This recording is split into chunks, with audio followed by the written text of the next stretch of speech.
Já assinalei que os sonhos não diferem entre si, menos que os fenômenos do mundo real. Todos os exemplos apresentados até agora referem-se a sonhos simples, isto é, sonhos que acontecem no mesmo nível da nossa vida comum, como nosso pensamento e sentimento no estado desperto. Mas há outras categorias de sonhos. Estes têm origem nos mais recônditos recessos da vida e se elevam acima do nível comum de nossa compreensão e percepção das coisas. Esses sonhos podem revelar muitas coisas desconhecidas para nós, no nível ordinário da vida. Por exemplo, mostrando-nos o futuro ou os pensamentos e sentimentos de outras pessoas, ou acontecimentos que desconhecemos, ou que não são remotos. E podem também revelar-nos os mistérios do ser, mostrar as leis que governam a vida, colocar-nos em contato com forças superiores. Esses sonhos são muito raros e um dos erros do tratamento habitual dos sonhos é que estes são considerados muito mais frequentes do que de fato são. Seus princípios e ideias só se tornaram compreensíveis para mim numa cena medida, depois das experiências que descrevo no capítulo seguinte. Devemos compreender que tudo que pode ser encontrado a respeito dos sonhos na literatura psicológica refere-se a sonhos simples. A confusão de ideias sobre esses sonhos depende, a parte da classificação errada dos próprios sonhos, num grau considerável, da definição errada do material de que os sonhos são feitos. Considera-se que os sonhos são criados de material virgem, do mesmo material que cria os pensamentos, sentimentos e emoções de nossa vida desperta. Essa é a razão pela qual os sonhos em que o homem realiza ações ou sente emoções que ele não poderia ter realizado ou sentido quando desperto, dão origem a uma tal quantidade de perguntas. Os intérpretes de sonhos levam tudo isso muito a sério e criam sua própria imagem da alma humana, baseados nesses aspectos. Naturalmente, tudo isso está completamente errado.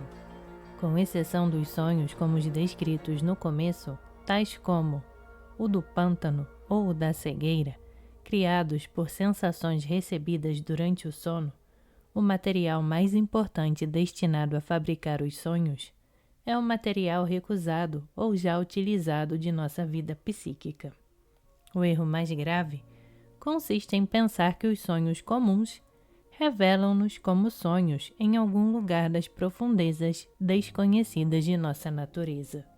Para nós, os sonhos não podem fazer isso. Eles retraíram ou o que aconteceu e passou, ou, ainda mais frequentemente, o que não aconteceu e não podia ter acontecido.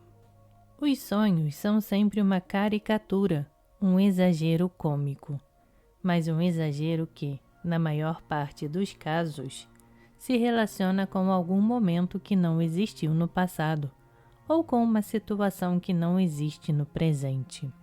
A questão é, quais são os princípios que criam essa caricatura? Por que os sonhos contradizem desse modo a realidade? E aqui nos defrontamos com um princípio que, embora não compreendido plenamente, tem sido, apesar disso, assinalado na literatura psicanalítica. É o princípio da compensação.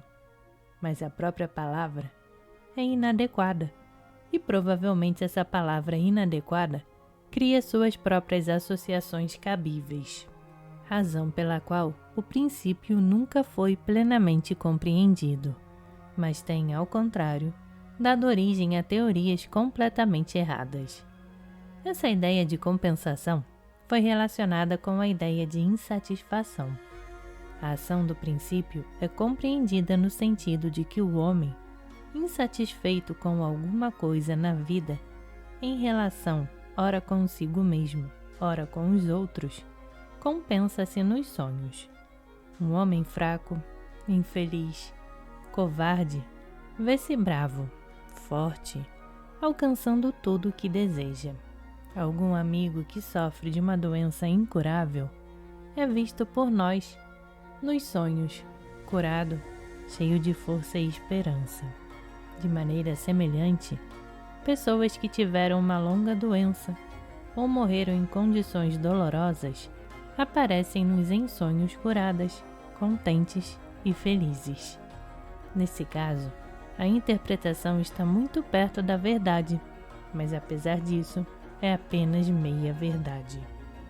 Na realidade, o princípio é muito mais amplo, e o material dos sonhos é criado não com base no princípio da compensação, tomado num sentido simples, psicológico ou comum, mas com base no que eu chamaria o princípio dos tons complementares sem qualquer relação com o nosso sentido emocional daqueles tons. Esse princípio é muito simples. Se você olha durante algum tempo para uma mancha vermelha e em seguida dirige os olhos para uma parede branca, verá uma mancha verde. Se você olha durante algum tempo para uma mancha verde e então desvia os olhos, você vê uma mancha vermelha. Exatamente a mesma coisa acontece nos sonhos. Para nós, não existe moral nos sonhos, porque para o bem e o mal, nossa vida é controlada por diferentes regras morais. Cada momento de nossa vida é cercado por diferentes espécies de você não deve, e portanto, o você não deve não existe nos sonhos. Para nós, não existe nada extraordinário nos sonhos, porque na vida nos surpreendemos com cada nova ou inusitada combinação de circunstâncias. Para nós, não existe nenhuma lei de sequência dos fenômenos nos sonhos, porque essa lei governa tudo na vida, e assim por diante.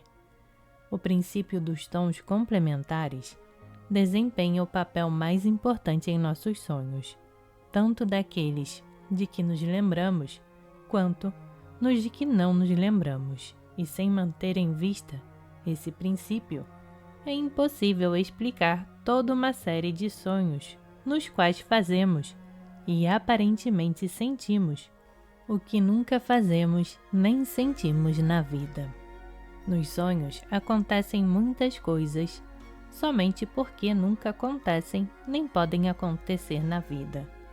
Os sonhos são muito frequentemente o negativo em relação ao positivo da vida, mas devemos nos lembrar, uma vez mais, de que isso se refere apenas a detalhes. A composição dos sonhos não é o simples oposto da vida, mas um oposto voltado de dentro para fora, em diversas ocasiões e em diversos sentidos. Por esse motivo, as tentativas de reconstrução das causas ocultas dos sonhos a partir dos sonhos são completamente inúteis, e é simplesmente insensato supor que as causas ocultas dos sonhos são os motivos ocultos da vida no estado desperto. Resta-me fazer algumas observações sobre as conclusões que resultaram de minhas tentativas de estudo dos sonhos. Quanto mais observei os sonhos, mais amplo se tornou o campo de minhas observações. A princípio, pensava que só temos sonhos num estado definido de sono, próximo ao despertar. Mais tarde, me convenci de que sonhamos durante todo o tempo, desde o momento em que adormecemos até acordarmos, mas só nos lembramos dos sonhos próximos do despertar. Mais tarde ainda, compreendi que sonhamos continuamente, tanto no sono quanto no estado desperto. Nunca deixamos de ter sonhos, embora não nos demos conta disso. Como consequência do que disse acima, cheguei à conclusão de que os sonhos podem ser observados enquanto estamos acordados. Não é absolutamente necessário estar dormindo para observar os sonhos. Os sonhos não param nunca. Não os notamos no estado desperto, no meio do fluxo contínuo das sensações visuais, auditivas e outras, pela mesma razão pela qual não vemos as estrelas à luz do sol. Mas do mesmo modo como podemos ver as estrelas do fundo de um poço profundo, podemos ver os sonhos que passam em nós, ainda que por um curto espaço de tempo nos isolamos, seja acidental ou intencionalmente, do influxo das impressões externas. Não é fácil explicar como isso pode ser feito. A concentração em uma ideia não pode produzir esse isolamento. É necessário uma parada na corrente dos pensamentos habituais e das imagens mentais. É necessário adquirir, por um pequeno período, a consciência sem pensamento. Quando essa consciência surge, as imagens dos sonhos começam lentamente a emergir através das sensações habituais. E com surpresa, de repente, nos vemos cercados por um estranho mundo de sombras, humores, conversas, sons, imagens. E compreendemos então que esse mundo está sempre em nós, que nunca desaparece. Chegamos a uma conclusão muito nítida, embora de certo modo inesperada. O sono e o estado desperto não são dois estados que se sucedem um ao outro, ou em que um resulta do outro. Os próprios nomes são incorretos. Os dois estados não são sono e estado desperto. Podem ser chamados de sono e sono mais estado desperto.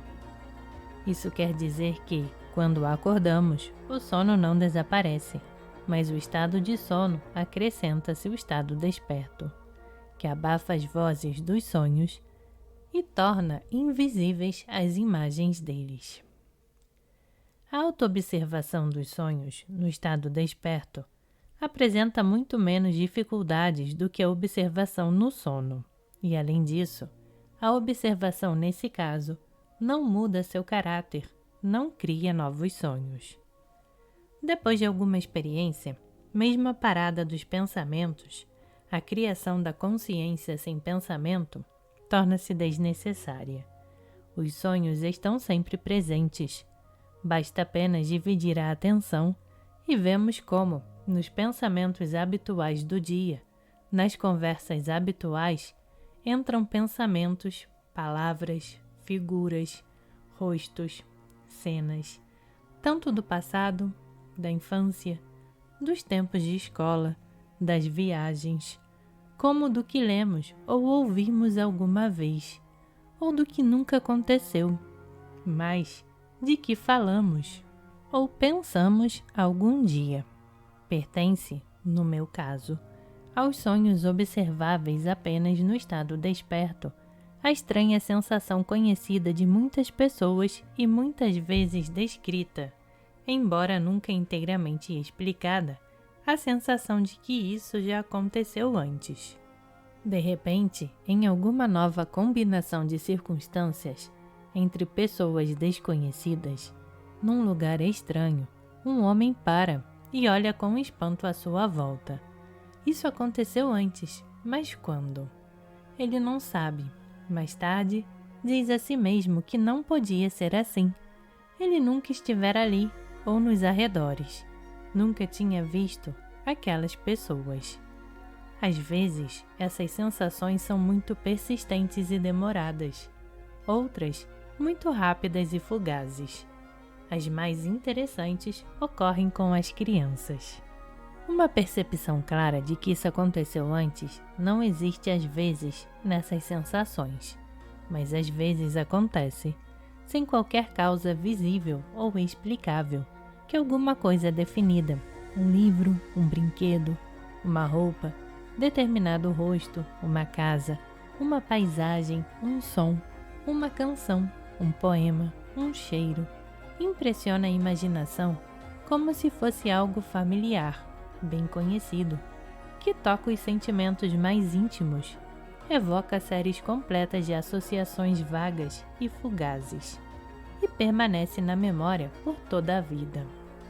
Essas sensações, com uma ideia clara e nítida de que isso aconteceu antes, de que eu já vi antes, começaram em mim quando eu estava com aproximadamente 6 anos. Depois dos 11, tornaram-se muito mais raras.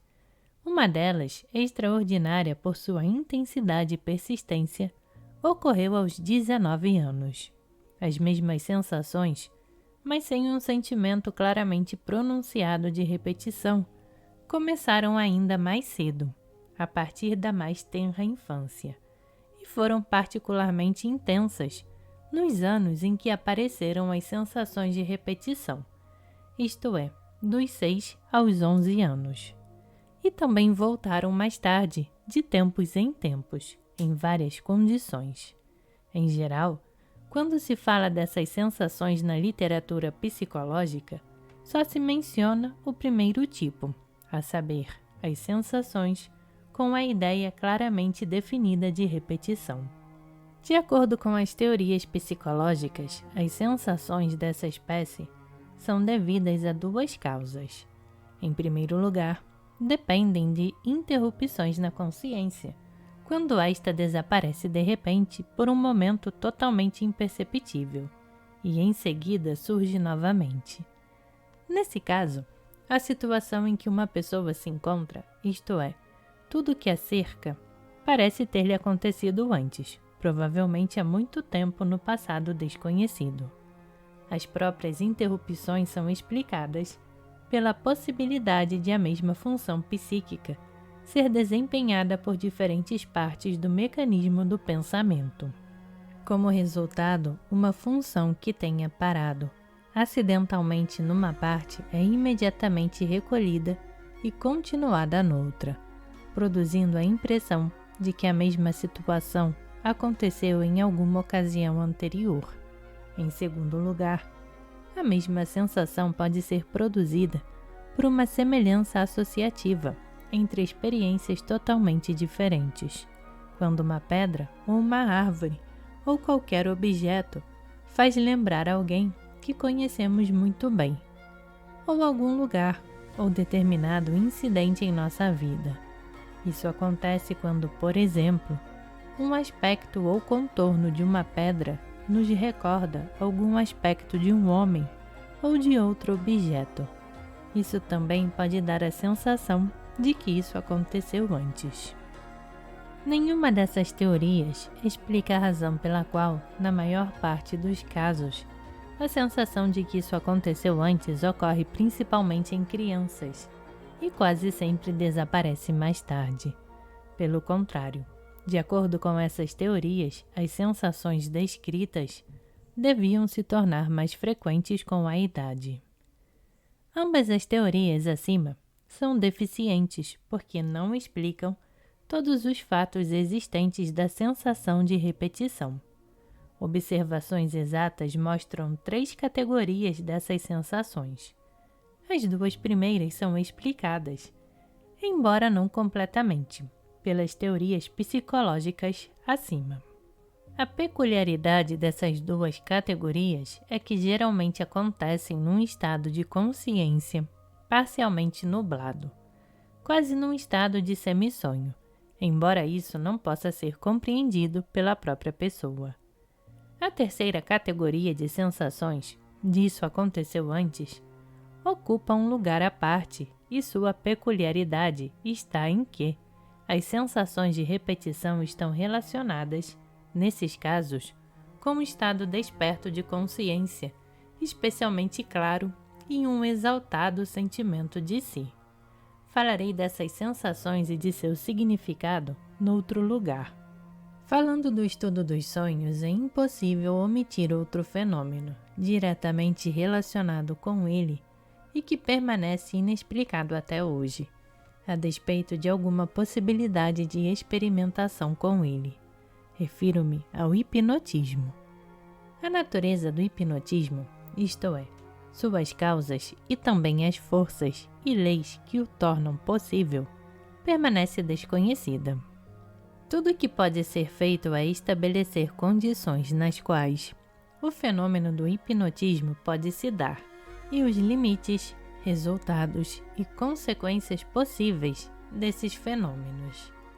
Nesse sentido, devemos observar que o público leitor em geral atribuiu à palavra hipnotismo um tal número de concepções erradas que antes de falar do que é possível em relação ao termo hipnotismo, é preciso tornar claro o que é impossível. O hipnotismo, no sentido popular e fantástico da palavra, e o hipnotismo, no sentido científico ou verdadeiro da palavra, são duas ideias completamente diferentes. No sentido verdadeiro, o conteúdo de todos os fatos reunidos sob o nome geral de hipnotismo é muito limitado.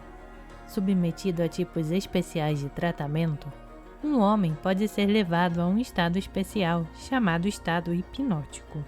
Embora exista uma escola que assegure que qualquer homem pode ser hipnotizado em qualquer ocasião, os fatos negam isso. A fim de ser hipnotizado, de cair num estado hipnótico, um homem deve estar absolutamente passivo, isto é, saber que está sendo hipnotizado e não resistir. Se ele não sabe, o curso normal dos pensamentos e ações é suficiente para protegê-lo da possibilidade da ação hipnótica. As crianças, os bêbados, os loucos não podem ser hipnotizados ou são insuficientemente. Existem muitas formas e graus do estado hipnótico. Eles podem ser criados por vários métodos. Passes e golpes dados de certo modo, que provocam relaxamento dos músculos, olhar fixo nos olhos, espelhos brilhantes, impressões repentinas, um grito forte, música monótona. Tudo isso são meios de hipnotizar. Além disso, usam-se narcóticos, embora seu uso na hipnose tenha sido muito pouco estudado, e a descrição do seu uso é difícil de encontrar, mesmo na literatura específica sobre a matéria. Mas os narcóticos são usados muito mais frequentemente do que se pensa, e com duas finalidades. Primeiro, para quebrar a resistência à ação hipnótica, e segundo, para fortalecer a capacidade de hipnotizar. Há narcóticos que atuam de maneira diferente em pessoas diferentes, e há outros que têm uma ação mais ou menos uniforme. Quase todo hipnotizador profissional usa morfina ou cocaína a fim de poder hipnotizar. Também são usados diferentes narcóticos na pessoa hipnotizada. Uma ligeira dose de clorofórmio aumenta muitíssimo a capacidade de um homem de ser hipnotizado. O que acontece geralmente com o homem quando é hipnotizado e qual a força através da qual outro homem o hipnotiza são perguntas que a ciência não pode responder. Tudo o que sabemos até agora nos dá a possibilidade de estabelecer apenas a forma externa do estado hipnótico e seus resultados. O estado hipnótico começa com um simples enfraquecimento da vontade. O controle da consciência e da lógica comuns se enfraquece, mas nunca desaparece totalmente. O estado hipnótico é intensificado com uma ação hábil. Desse modo, o homem passa a um estado especial. O aspecto exterior desse estado caracteriza-se por sua semelhança com o sono. Nos estados profundos surgem a inconsciência e até mesmo a insensibilidade, e o aspecto interior por um aumento da sugestionabilidade. O estado hipnótico é, portanto, definido como o estado de máxima sugestionabilidade. A hipnose em si mesma não compreende nenhuma sugestão e é possível sem qualquer sugestão, sobretudo se são usados meios puramente mecânicos, tais como espelhos e etc. Mas a sugestão pode desempenhar um certo papel na criação do estado hipnótico, especialmente na hipnose repetida. Esse fato, e também a confusão geral de ideias quanto aos limites possíveis da ação hipnótica, tornam muito difícil para os não especialistas, como também para muitos especialistas, distinguir exatamente a hipnose da sugestão. Na realidade, são dois fenômenos inteiramente diferentes. A hipnose é possível sem a sugestão, e esta é sempre possível sem aquela. Mas, se a sugestão, seja ela qual for, é aplicada enquanto o paciente se encontra em estado hipnótico, dará resultados notavelmente maiores. Não há resistência, ou quase nenhuma. Um homem pode ser levado sob hipnose a fazer coisas que lhe parecem completamente absurdas, embora sejam apenas coisas sem qualquer importância séria. É igualmente possível sugerir a um homem alguma coisa para o futuro, sugestão pós-hipnótica. Isto é possível determinar alguma ação, pensamento ou sentimento para um dado momento, no dia seguinte ou mais tarde. Depois o homem pode ser despertado. Ele não se lembrará de nada, mas na hora marcada, como um mecanismo de despertador, fará ou pelo menos tentará fazer o que lhe foi sugerido. Mas ainda assim, somente dentro de certo limite. É impossível fazer com que um homem hipnotizado ou sob sugestão pós-hipnótica faça algo que contrarie sua natureza, gostos, hábitos, educação, convicções ou até mesmo simplesmente suas ações comuns. É impossível levá-lo a fazer qualquer coisa que lhe provoque uma luta interior. Se começa uma tal luta, o homem não faz o que lhe foi sugerido. O sucesso da sugestão hipnótica ou pós-hipnótica consiste precisamente em sugerir a um homem uma série de ações indiferentes que não lhe provoquem luta interior. As suposições de que um homem sob hipnose possa ser levado a saber alguma coisa que não sabia no estado normal e que o hipnotizador não sabe, ou de que ele possa revelar uma capacidade de clarividência, isto é, de conhecer o futuro ou ver acontecimentos que se passam à distância, não são confirmadas por qualquer fato. Ao mesmo tempo, há muitos casos conhecidos de sugestão inconsciente por parte do hipnotizador e uma certa capacidade de ler seus pensamentos por parte da pessoa hipnotizada.